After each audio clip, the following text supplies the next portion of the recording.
Tidbits from TNT, Tuesday morning the 7th of January 2024. Listen to the full version on the official dinarreport.com website and become our supporter on Patreon. TNT. Tishwash a guarantor of zeroing out crises. Parliamentary demands to legislate the oil and gas law. The Kurdistan National Union parliamentary bloc called on the federal government, on Tuesday, to expedite and send the oil and gas law to the House of Representatives for study and approval as quickly as possible. The bloc's spokesperson, Susan Mansur, said in a statement to Al Maluma agency. The enforcement of the oil and gas law is sufficient to eliminate the problems between Baghdad and Erbil, noting that the law was very late in being included in the central government. She added, the enactment of the law requires political understandings between the governments of Baghdad and Erbil to resolve the outstanding problems between the two parties.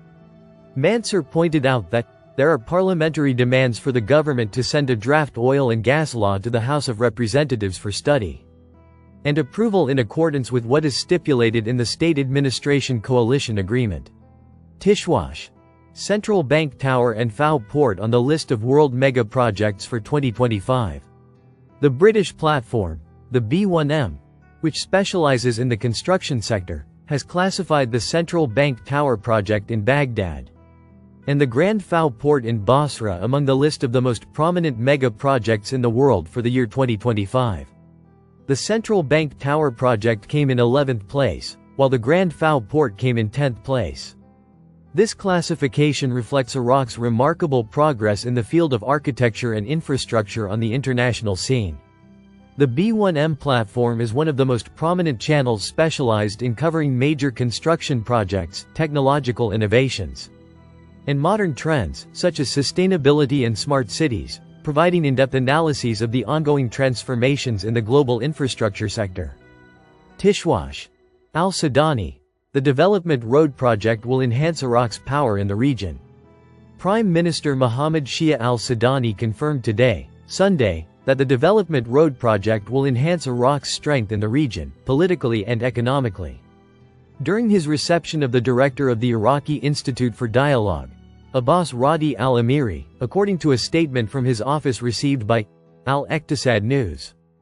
Al-Sudani was briefed on the work of the organizing committee for the 7th Baghdad International Dialogue, whose activities will start on February 22–23, 2025 under the slogan, The Path to Iraqi Development. Alliance of Interests and Geopolitical Stakes. Noting that choosing this topic falls within the great Iraqi interest in the project, which gives the country a pivotal role in the regional system as an important point of communication between the East and the West.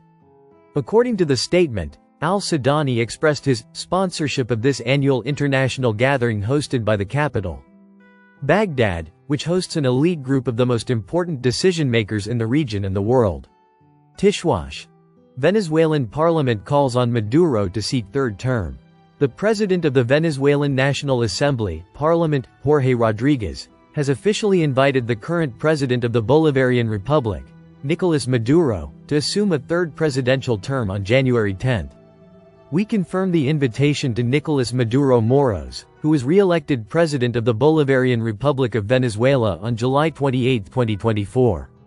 To take office on January 10, 2025, Rodriguez said live on Venezuelan TV during the first plenary session of the parliament this year, held on Sunday.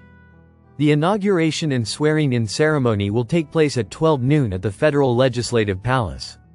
Rodriguez noted that Parliament is obliged to promote the application of the law against Edmundo Gonzalez, who has declared himself president-elect of Venezuela, if he sets foot on the country's territory, for treason and usurpation of power, and also noted that he will demand that anyone who tries to destabilize the peace in Venezuela be declared persona non grata.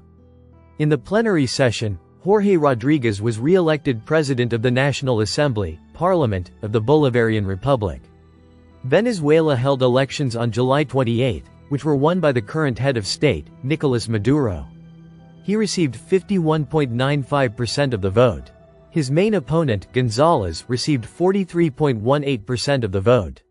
On election day, opposition leader Maria Corina Machado said Gonzalez's team would not concede defeat in the election. Listen to the full version on the official dinarreport.com website and become our supporter on Patreon. Source: Dinar Recaps.